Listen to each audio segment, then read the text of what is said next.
Gala, Shauna. Yes. It's so nice to have you both on the Being Boss podcast. Thank you so much for joining us. Thanks Well, for having us. yeah, thanks for having us. Always fun. I want to start by hearing individually from each of you, kind of just in a nutshell, your creative journey, just to introduce you to any of our listeners who are not already familiar with your work. So who wants to start? Gala? Sure. Okay. So I'm originally from New Zealand. The accent kind of comes and goes, and I live in New York City now, and I moved here in 2008. And I have been running my blog, galadarling.com, for the last 10 years, and I recently published my first book with Hay House in February. And my whole thing is about radical self-love. So learning how to love yourself more, learning that it's okay to do what you want to do and ignoring what society says, because most of that, let's face it, is bullshit. And the way that I got to this is in my teens and my early 20s, I had an eating disorder. I suffered with depression, and I learned how to reprogram my brain when I was 23.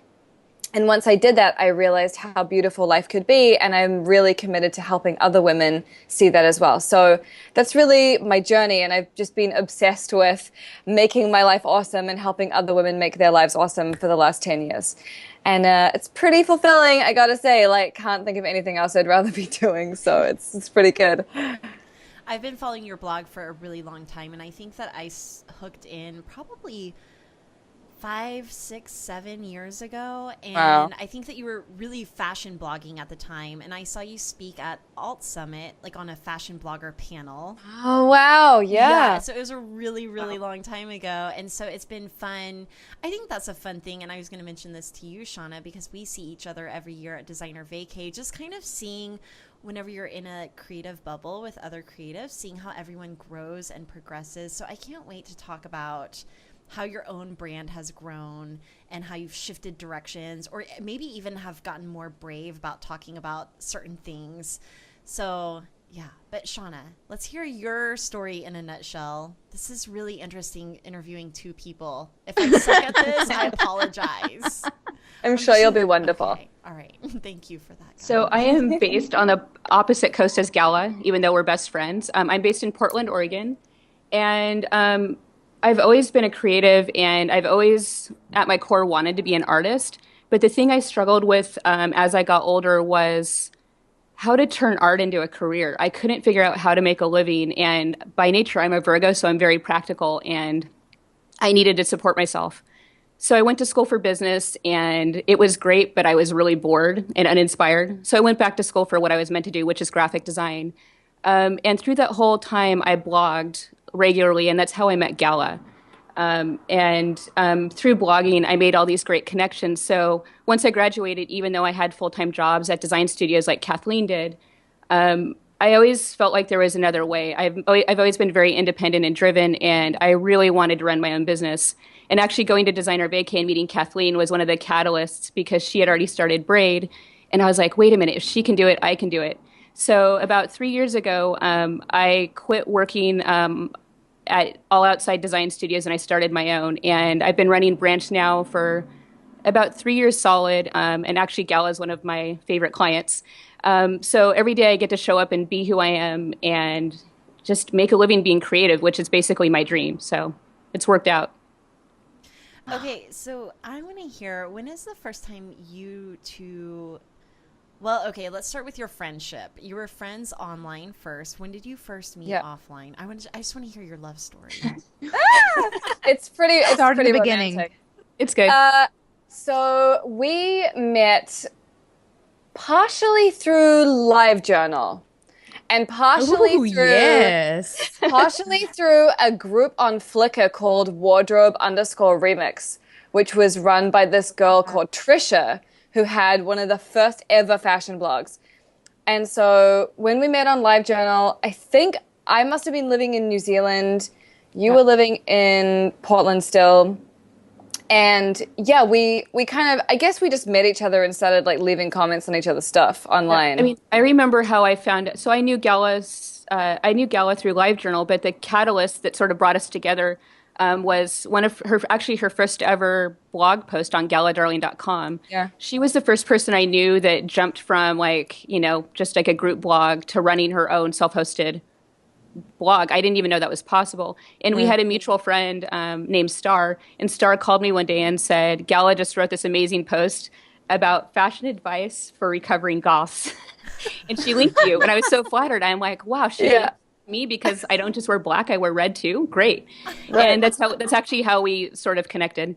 Yeah, I linked to like a photo of Shauna's on Flickr that was like, she was wearing this crazy red overall dress with like a stripy shirt and stuff. And I was like, if you are still goth, but you want to branch out, this is a really good example of that. And yeah, that was kind of the start of it. And then we met for the first time in 2008 when I had first arrived in New York City.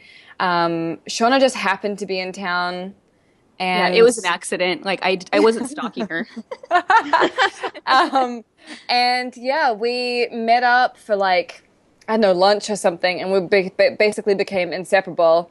And I remember her coming to my sublet in the West Village in the middle of summer. It was so hot, and I like talked her into signing up for Twitter. I actually have a video of that on Flickr of her signing up for Twitter and being like, I don't know about this. So, yeah, it's true. Yeah, yeah. It's like the epitome of internet friends. Yeah. The great thing about being friends with Gala is that Gala's always about 6 months ahead of the curve. I play it a little bit safer, but she's always on to the next thing. So I just kind of watch what she's doing. And if she thinks something's really good, I jump on. Like Instagram stories, that shit is so fun. You got to get on that. Have you quit Periscope for Instagram stories or?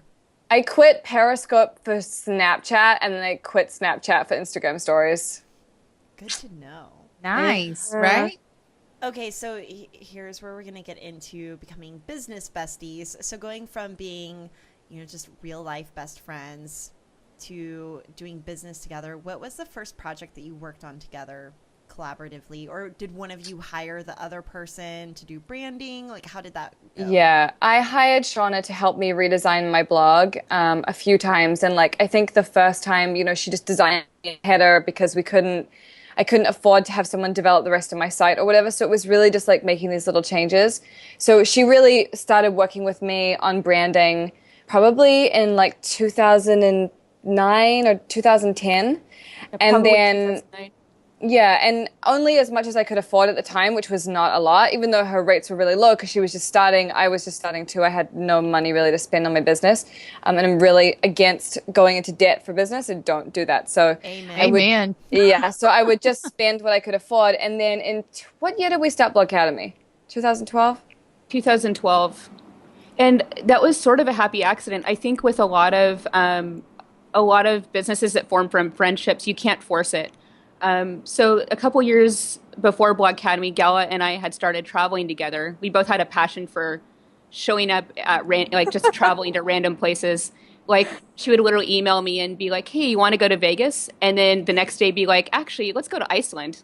And I'd be like, "Okay." Yeah. So we went on all these random crazy trips together. And as we traveled, as you know, traveling without a purpose is really expensive.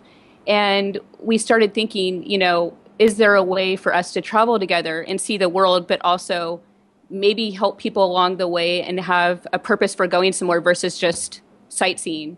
And blowing our cash. Basically, exactly. So that's how Blogcademy came about. We had this idea that we wanted to travel. We wanted to help people in some way, and that was the catalyst. Yeah. And then we ended up meeting our third business partner, Kat Williams from Rock and Roll Bride, in Las Vegas. She just happened to be there while we were there. She was working with Shauna on some magazine or book or something, and they met up in person for the first time ever to like discuss whatever. And we were like, "This girl is rad. Like, let's do some shit." And yeah, basically, I think on that trip we were like, "Yeah, we should do this thing," and we launched Blogcademy a few months later. So Blogcademy was an in-person workshop that was teaching other people how to blog, right? Mm-hmm. Yeah. Basically, yeah. So I remember whenever you guys launched that, thinking it was genius. I could kind of see behind the scenes as an entrepreneur, like, wow, this is a really great way to travel and get paid for it and to even build up your own brands. And then I was actually kind of surprised whenever you guys stopped doing the in-person workshops. Did you do in-person workshops for a year? Was that? I think like 2.5 years, maybe 3 years. Like we ended up teaching maybe like 2,000 people or something. Like we taught a lot of people. We did over 30 classes, I think, in basically like every continent. And Except after, Antarctica. We didn't do Antarctica. No bloggers down there? Yeah, polar bears don't do that much blogging these days. They But yeah, should, though. I know they have so much insight to share. But we were still teaching the same content, and we weren't sure that there were enough people to support us doing like a level 2 of what we had already taught. And we're really big on giving value. We don't want to sell something we don't really believe in. We wanted to make sure anyone who came along was really getting their money's worth. And we really felt that with level 1. But thinking of like a second way of expanding it or growing it, like it just didn't seem to come very naturally. And we also all got really busy. I got a book deal. Shauna opened her design studio. Kat launched her magazine for real. And it just became like, we don't really have time to take 2 weeks out of the month, every month to travel. And, you know, it just, our whole thing shifted.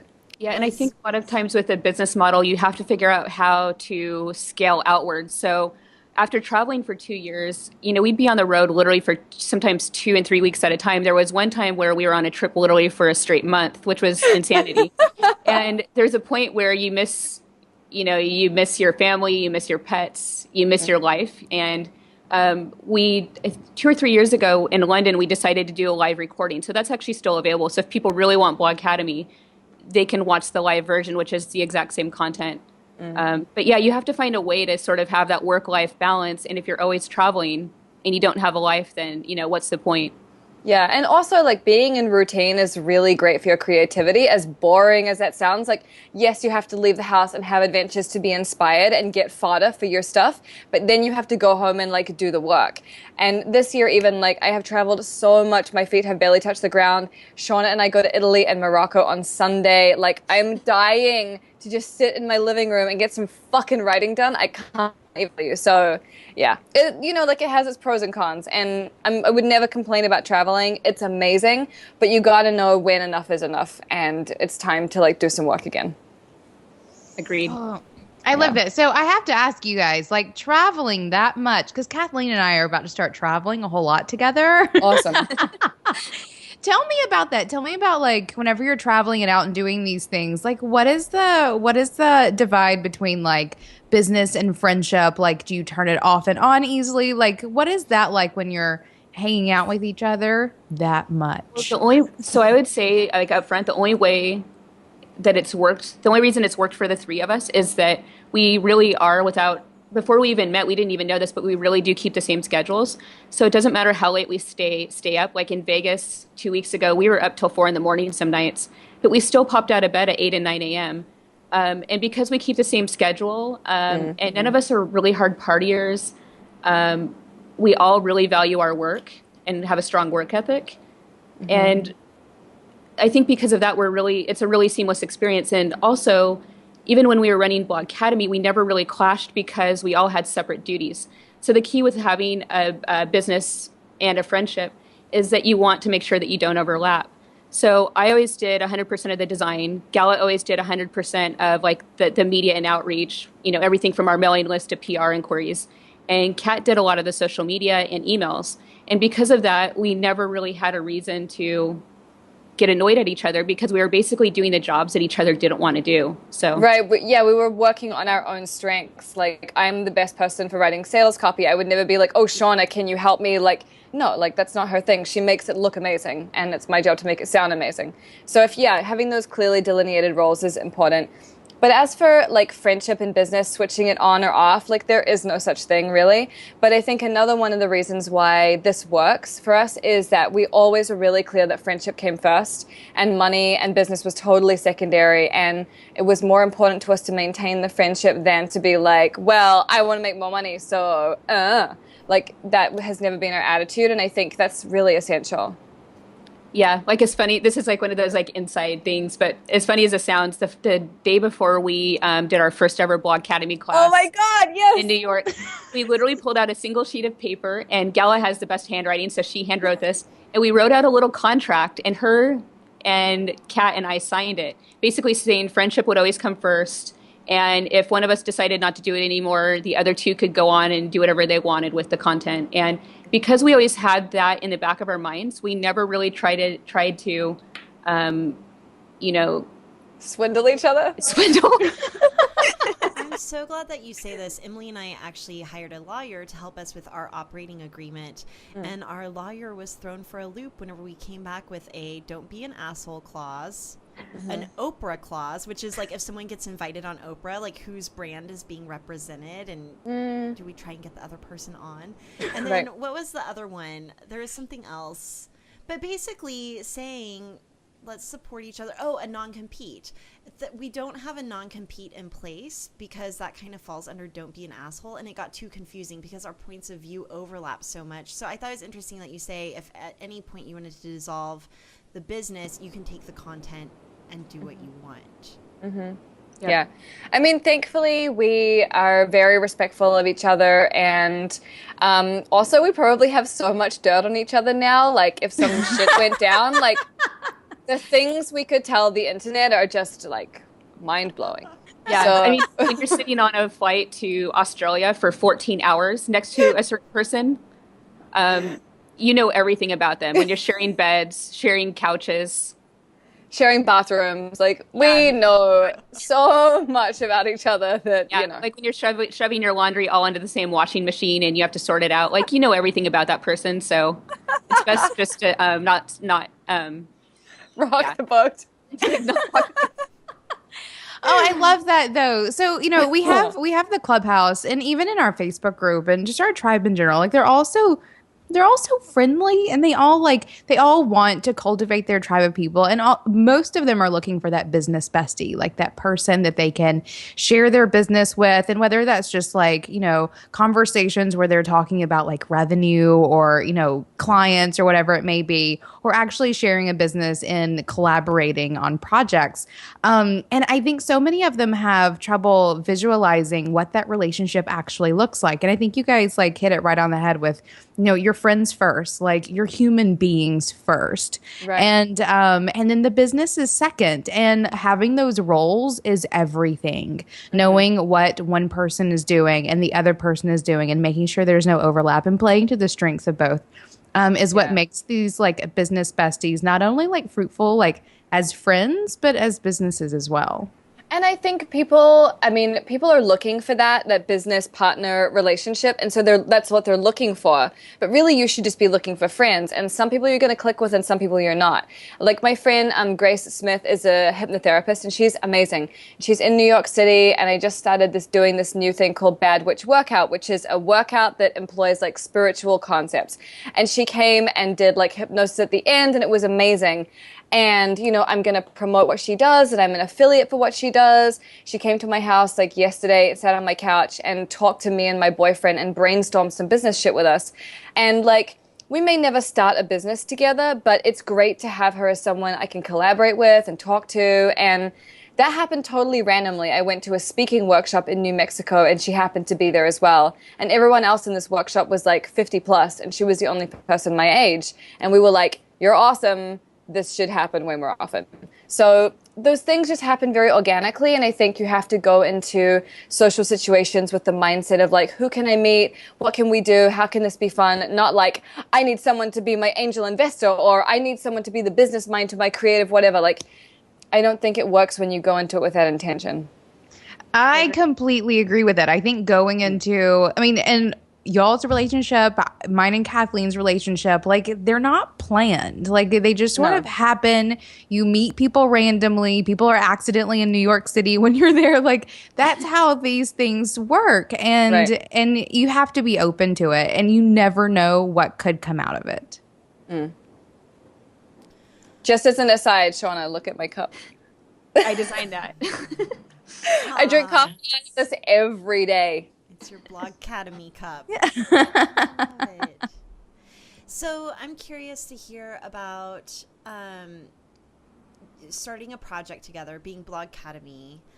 Did you guys learn anything about your friendship? Do you feel like it deepened your friendship, or did it change any sort of dynamic? And what do you think about doing more projects together? Or has it opened you up to doing collaborations with even other people that aren't necessarily each other? How has it changed your friendship and your business? I think Blogcademy made us so much stronger because, like I said, it's one thing to go on a trip for a few days with a friend just for fun. But when you're literally on the road for 2 weeks with other people, like 2 other people, and everything goes wrong, we've literally had everything go wrong. Like we've had a toilet break, we've had crazy cab drivers, we've had Airbnb places that were misrepresented and had no Wi-Fi. It's like we've had so much crazy stuff happen. And I think in those situations when you're really stressed and you're just freaking out and you're like in a foreign country and your phone doesn't work, having those 2 people to depend on and know no matter what happens, they're going to somehow help you out of it is everything. Yeah. It's like if you wouldn't do Amazing Race with the person, don't go. We would win. We would totally win. Yep. Totally. But yeah, it's definitely deepened our friendship. And also when we first started, Blogcademy was the first project any of us had done with somebody else. We were all very independent workers. And every time we would get together, we would be like, oh my God, we can get so much more done as 3 people than as 1 person. Like, holy shit. And it opened all of us up. Shauna is doing a bunch of collaborations now. I've done a few as well. And so it's really just made us see like there's another way of doing things. And working as a team is so great. You just have to be less of a control freak. That's the only trade-off. But that's a good thing. That's a good thing. It's a good practice for sure. Blogcademy was so easy for Gala and I because we hate answering email, and Kat loves it. She just lives to open her inbox in the morning, and she can send emails all day. I need her in my life. Dude, I need her in my life. I'm always like, we need back. Keep you to do that because I hate this shit. Yeah, she's so good at it. So honestly, like meeting Kat was the best thing that ever happened to us. Awesome. Do you guys have any tips or advice for adults who are looking to make friends? So maybe not even necessarily the business bestie, but just showing up and being seen and making friends. Especially a lot of our listeners are introverts and get itchy at the idea of networking. Mm-hmm. I put that in air quotes. So I would love to hear your take on that. I have a couple tips because I've really been working on my social interaction skills this year. It's been something that I've really been like, you know what, I kind of suck at this. I need to get way better at it. So there's 2 things that I keep in mind. One thing is this friend of mine told me, when you meet people, you can either put them off by having like resting bitch face and being closed down and shut off, or you can disarm them by being charming, outgoing, generous. Like even just leaning towards them when they're speaking to you completely changes the perception of how you are. So I go into each interaction with the goal to disarm the other person. Like that's what I'm trying to do. I want to be the first person to smile at them. I want them to feel at ease. I want them to feel comfortable. And the second thing is my boyfriend's really charming and he can like talk to anyone. He's very social. And I would always be like, oh, why can't I be like that? Da, da, da, da. And I had this really shitty mindset about it for a long time. And then recently I was like, what if I made this a game that he doesn't know about where like I make more friends than he does every time we go out and I just kick his ass at this. And he has no idea that I'm doing it, but every time we go out, I'm like, hey, what's up? I love your tattoo. That's such a cool dress. Da, da, da, da, da, da. Like, he has no fucking idea what's going on. I am schooling him in this shit, and it's amazing. So for me, making it like a competitive game is the easiest shit ever. I love that. I love how you've totally like, I don't know, made it a game for yourself. I need to do that. Right. Kathleen, it is on. Sweet. I love that. Now when you guys are together, you're going to be like, guess who I just met? And fuck you. Da, da, da, da, da, da. I just got us in here. So what are you going to do about it? I'm going to make it rain business cards on you. Totally. Yes. I love that. That's awesome. And I would say that like my number one tip, because I'm a total introvert, I'm a graphic designer. I like spending time by myself. And creatives can be very socially awkward. But the one thing I learned from Blogcademy, because we had a networking section, was that it's always a good idea if you're showing up to an event or a party or whatever, or just walking down the street to wear a conversation piece. Because if you're shy and the other person's shy, it gives them an in. So that's part of the reason why I always wear interesting shoes. Like I'll wear gold sneakers because it gives somebody a way to say, hey, I like your sneakers. And then you can say, what's your name? And, get the conversation going really organically. Whereas if you're just in head to toe black and looking at the ground, you're going to scare them away. So, Yeah, that's a good tip. Like, I was literally at an event last night and this woman stopped me and she was like, I love your sneaker wedges on Instagram. Where do you get them? It's like, okay, let's talk about that. Easy. So easy. Yep, that's always my number one tip. We recently did an episode with Christy Austelet from Venture Pop where we're talking about like conferences. Like you're at a conference, big room of people. Like how do you make it do? Just compliment someone's shoes. That's all you got to do, and then you are totally in. Yeah. My number one tip, and I haven't shared this in a while on Being Boss, is to turn on your taxi light. Oh, so yeah. To imagine that you are a taxi car, you're the car, and just walk into a room and imagine that you've turned on the light, and you don't have to do anything more than just have your light on, right? That's just like an energetic shift. It's perfect. It's completely an energetic shift that warms you up. And I think what it also does is it makes you available, right? Just like a taxi, it makes you available. And I think also remembering that everyone is kind of freaked out and worried about what everyone else thinks. Like even meeting you, Shauna, at Designer Vacay years ago, you were like one of my biggest design heroes, and I was so nervous. I felt the same way. I was so freaked out. I wouldn't even respond to the original email for like 2 or 3 days. I'm like, oh my god, oh my god, oh my god. Do I go? Do I not go? What do I do? And it's funny because everybody feels that way. Everyone has jitters going into these things, and I love what you said, Gala, about disarming the other person. And if you can almost gamify it, then you don't take it so personally if they aren't very receptive. You just move on to the next person. Yeah. Just think of it as like you're trying to like get a high score on something. It's totally not personal.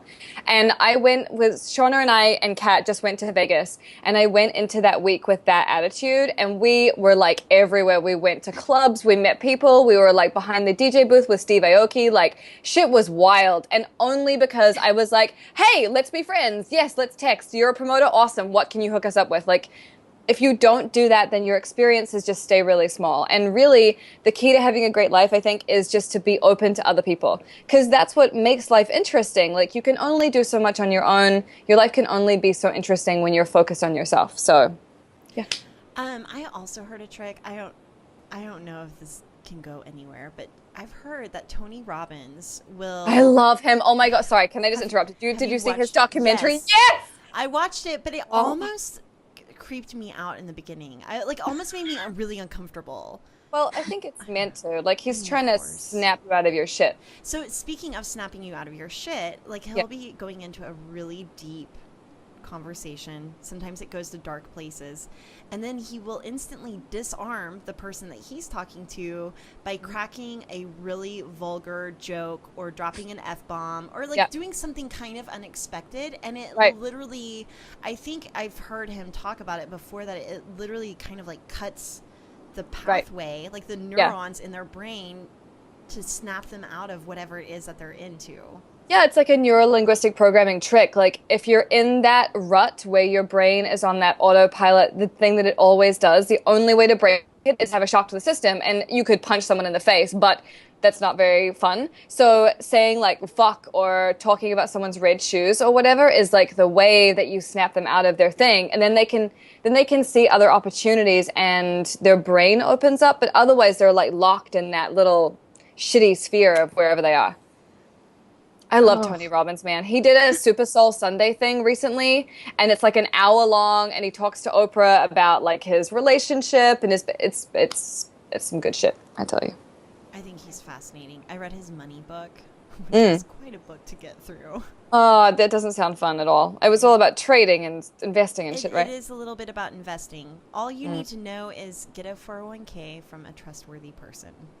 There. Thank you. That's an tip number one. Notes. Yeah. This book is this thick. So speaking of kind of maybe shocking, Gala, I'm curious about the direction of your content and even being open to talking about things like masturbation and feminism and kind of going into the witchy area. And I've even seen you get a little bit of backlash on Instagram where like haters I've seen it too, and it makes me mad for you. I don't want to talk about it or bring attention to it, but I'm just curious about how you get the courage to really be who you are in such a public sphere. Oh, I just think life's too short to pretend to be someone you're not. And especially if you have a business that you've created from nothing, like why do something that you're not enjoying? You might as well go work in a fucking office. And I would rather cut my own head off with a bread knife than do that again. So, but my business has been a really interesting evolution. Like I started as a fashion blogger and I wanted to move more into the self-help realms. And I remember having like a massive crisis of confidence thinking about that, being like, do I really fit with those people, like the Danielle Laportes and the Gabby Bernsteins and the Jonathan Fields? Like, I don't know if they're going to accept me because what I do is really different, and I'm interested in aesthetics and style, and like, I don't want people to think I'm shallow or whatever. But I just decided to take the leap. And really, my blog and the stuff I write about is just an extension of whatever I'm interested in at that moment, and that's constantly changing. I wrote a post today about some like emotional work that I'm doing on different things, like learning to be in my body and not in my head, and like just all these little things. And so I don't know, I just think honesty is really important. And like people have hated me on the internet for like since I moved to New York, so since 2008. So I've got like 8 solid years of grief. And the thing is, they're going to hate me no matter what I do. So I might as well actually believe in it, and it should be fun for me, because otherwise, like, why would you bother? But the other thing is, like, the trade-off is, like, I get to do whatever I want. I don't care what they say about me because I'm never going to meet you. And even if I do, you are way too gutless to say anything to me in person.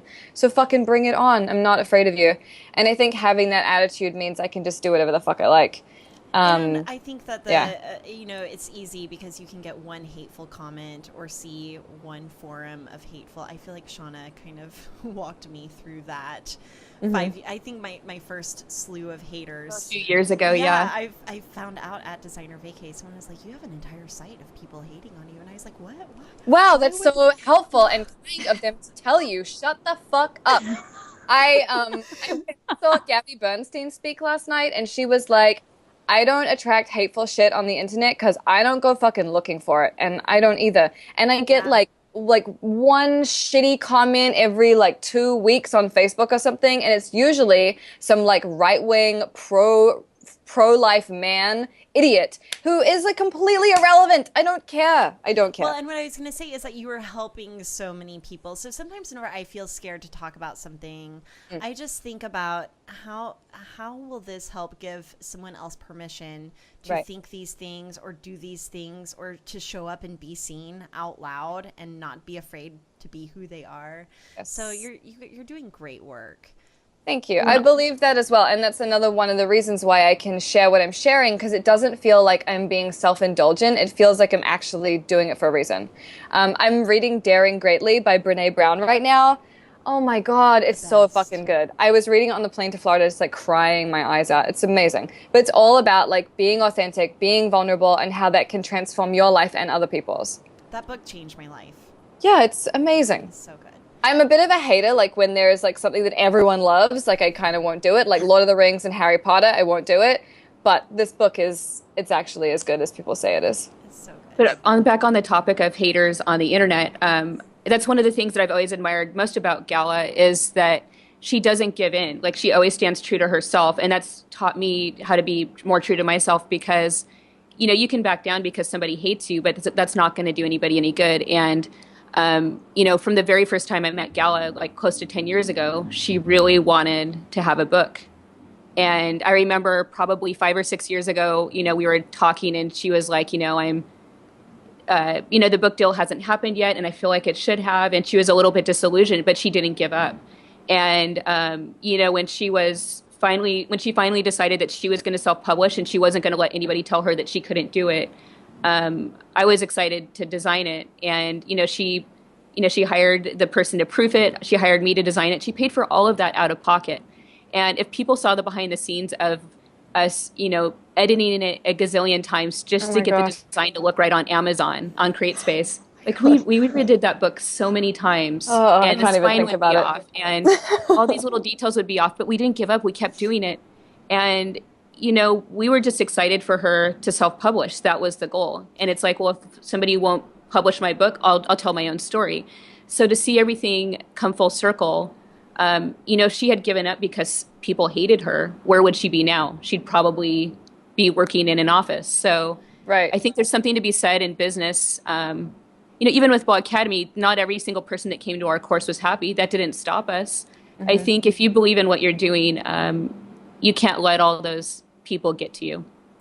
I also think that that's why it's so good to have relationships with other creative entrepreneurs who you can bounce ideas off of and even share your stories and experiences and just say, man, this shitty thing just happened, and knowing that you're not alone in that.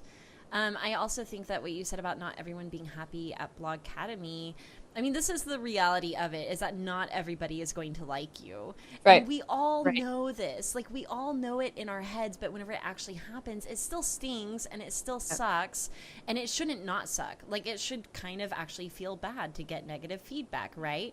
But what should feel good is going to someone that you trust and love and saying, you too, have you had this happen? Because everyone's had it happen, right? I think the other thing about, negative feedback, especially online, is because you're reading the words, you can see them in your mind forever. Whereas if someone in person comes up to you, firstly, they're likely to be a little softer because there's like the social stigma of being a total bitch in person. Most people won't do it.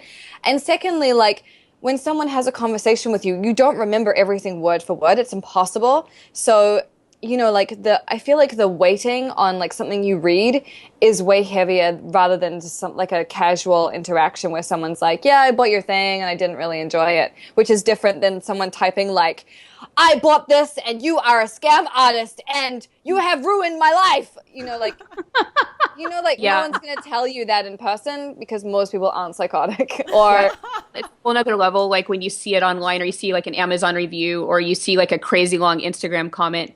Because you're right, like, and especially if you don't have control to, get rid of it and you just have to keep seeing it, then it's like it keeps replaying in your mind. Yeah. Yeah. Oh, well, but it's one of those things, like, I mean, you just develop a thicker skin over time and eventually you're just like, I don't give a fuck. Yeah. But in the beginning, it's tough, Yeah, I think the funny thing is that, and I learned this when we were teaching Blogcademy, we always had an open Q&A at the end, which I loved because the questions were so random. It was like how Gala did her eyeliner or whatever. Right. But the question we got every single time, I think people, because maybe they're embarrassed or ashamed, when they get a hateful comment or something, they don't really speak out about it. It's almost like, oh, I did something wrong, when really like it happens to everybody. And every single class we had somebody stand up and say, how do you deal with negative feedback? Like, I got my first negative comment. And I think just by opening up and talking about it, you realize that it's not so bad. It happens to everybody. I know. I think it's like talking about any tough topics like money, haters, fear of rejection, or all the things. Like, we all feel it, and yet the whole time we're feeling like we're the only ones that experience this. And I think that's one of my favorite things about like finding your people is having the person to mirror back to you that you're not in it alone. Mm-hmm. So do you guys think that you might work on another project together? Do you have anything brewing? We already are. Yay. We're working on something that we're really excited about, and it's cool because I don't want to give too much away, but it's cool because it's not totally internet centric. It's going to take people off the internet a little bit, which is that sounds magical. I love that. Like just that alone. It's just I feel really strongly like that's what people really need. And so we're working on something in that realm, and it's going to be amazing. Can we talk about that a little bit, actually? Because I think that all of us have very strong online identities. And whenever you live a lot of your world online, I absolutely believe that online is real life. Mm-hmm. Like, it is also real life. You can make real friendships online. But lately, I've been getting into a little bit of a mind loop of like, what am I doing offline? Like, I spend so much time focusing on my online business or my online presence or social media and all of that it's easy to get caught up in that. I wonder if you guys ever have that too. I think everybody does that has an online business. I don't feel like I do as much just because branch still is mostly service-based. So most of the time I'm not sitting online. I'm on my computer for 10, 12, 14 hours a day, but I'm working directly with clients, and I might check email or check a news site or something, but I'm not really hanging out, and I think that kind of keeps me sane. In my case, like, I'm a writer, so that's super solitary. Like, I literally need to be alone to get my work done. But I started dating this guy a year ago, and he has kind of just reminded me, like, there's more to life than work. And so we go out, and I don't really work on the weekends anymore. And I'm making an effort to meet more friends who live in New York City, because I've been so internet focused. A lot of my friends are in, like, California or, you know, New Zealand or whatever.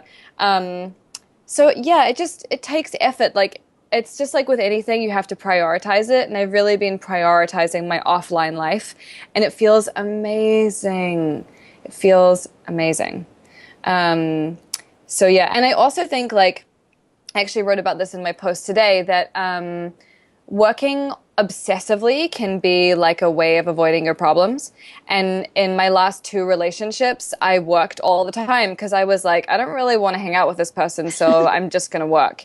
And it's a really good way of, like, if you work all the time, you don't have to do any emotional processing. Like, you just stay busy. And we're rewarded for it because society loves a woman that hustles these days. Like, it's, you have the same amount of hours in the day as Beyonce, blah, blah, blah. It's like, yeah, but Beyonce also has a fucking life. Like, you know what I mean? A team of, like, I don't know, 200 people. Right. And I just think it's really easy to use these things as a way of avoiding your real life. And I don't want to look back on my life and be like, man, I never, like, my fingers were always on a keyboard. That's not satisfying. As much as I love what I do and I love writing and it's very important to me, I have to remember that is just my work. It is not all of me. So yeah, I'm constantly battling with that. Even if you are busy, you have to take a time out. Like, I'm leaving on Saturday. I'm flying overnight to New York to meet Gala Sunday morning. And I mean, now is not a good time. I have so much work to do, but it's not going to stop me. I mean, I'm not going to miss that flight. I'm getting on the flight and I'm going to Europe for 2 weeks, and that's just the way it is. We're going to ride camels in Marrakesh. We're taking a fucking belly dancing lesson. It's going to be amazing. Yeah. Life is for living. I'm telling you. So I want to talk about opportunities for a second. So either together or, like, in your own businesses, online and off, one of the questions that we get a lot from our bosses is how it is that you choose what it is that you're going to do next. And especially, like, as you begin growing businesses, like, you get tons of opportunities and you have to be particular. So I'd love to hear from both of you about how it is that you choose what opportunities to take and what opportunities to say no thanks to. For me, it's really easy. I have to I have to personally like that person and feel a connection. I felt a connection with Gala from the first time I met her, so that was easy to start Blogcademy. Same with Kat. With the other project I have with Paul Jarvis, we were friends on Twitter first, and he was friends with most of my clients. And the first time I talked to him, it was the same as meeting Gala. Like, immediately, we could crack jokes and have a good time. And, the projects, obviously, that I started with both Gala with Blogcademy and then with Paul, when we've done Project Prescription, both of those have been hugely successful. And I think that's because we actually liked each other and we had a great time doing the work. It never really felt like it was this monumental task. It was just like fun. a hard slog. Yeah.